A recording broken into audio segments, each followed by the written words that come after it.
For weeks, everyone at Patuxent had been encouraging me. "You strong, Chris? You know what you gonna say?" It was like they were more nervous than me. The guys in there, the ones who watched me all those years, needed this. They needed hope. "I'm cool," I told them. I wasn't worried. I had the truth on my side. But soon as I stepped through that courtroom door, I had doubts. The executioner was above me in her box. Judge Kathy Surratt. She smiled when I walked in, but it was impossible to figure out what it meant. Then I saw my lawyer, Keith Shostak, laughing with the state's attorney, like this was a joke they were playing on a poor black sucker who didn't understand this world. I had trusted Keith. Over 6 years and 25 visits, we had built a friendship. He had come to me a few weeks before the hearing and said, "Harry Trainer's back in the office. He could step in as your counsel." Harry Trainer, my original lawyer, was a partner at the firm. He was one of the most respected lawyers in Maryland. Keith Shostak was just a 29-year-old junior associate with a South Boston accent and slick-back hair. "I'll stick with you," I said. Keith looked surprised. "Harry's a big deal, Chris. He's a great attorney." "Yeah, but you know me." Now in the courtroom, I was like, what's going on here? That's my enemy you talking to. She's trying to keep me in for life. Keith nodded to me like, "We got this." When he turned and addressed the judge, "Your Honor, we're prepared if the court's ready."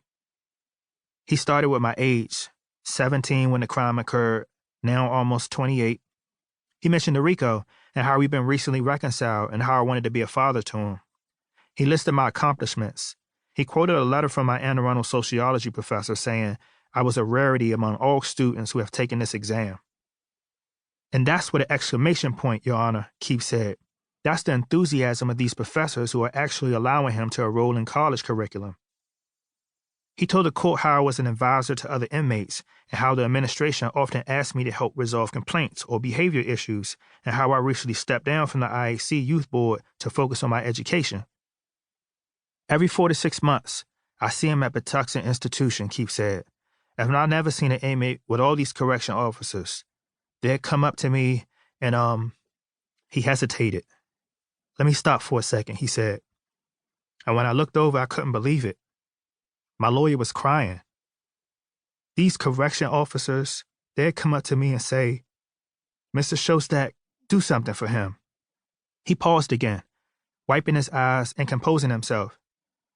"I think I could have packed the courtroom with every correctional officer at the Patuxent Institution," he said, "because they care about Chris that much." He continued for several minutes, describing my foreign language program and photo business and smaller projects like my real estate group. But that pause, those tears, that was the moment. That's why I stuck with Keith Shostak. He had been visiting me for years.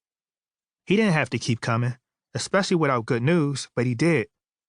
The detail with the COs was something only a dedicated lawyer would know, and an emotion only a friend would feel. Chris doesn't belong here. That's what the COs told him. What's more powerful than that? I remember glancing over my shoulder as Keith described my 3-year mural project. When I walked in, all the strangers in the public area had been slumped, waiting for their loved ones to arrive. Now they were sitting up, listening, thinking, this black man is for real. My God, his lawyer cares. Keith called Mr. Mee to testify. Therapists rarely appear on the inmate's behalf, so his presence caused the experienced spectators to shush their children and lean forward, eager to hear what the man had to say. My God, he's got jailers speaking for him? Mr. Mee answered my lawyer's questions carefully and calmly, and only at the end did the state object. "Do you think that, based on these 10 years, Christopher Wilson can be a productive member of society?" "I do." "Objection. Overruled." Then it was my turn.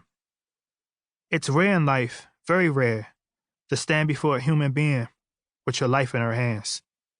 To plead with the executioner, to turn away the weapon and spare your life. Judge Surratt could set me free, or she could doom me to death in a cage. This was my last shot. It was so quiet, I could feel my heart beating. I tasted my own tongue. The judge was staring at me intently, studying me. The stenographer was the only person moving, ready to record the most important words I would ever speak. Words I thought about since my solitary confinement at 18 years old in Upper Marlboro. Words I practiced and outlined and rehearsed in my cell, but that totally escaped me now.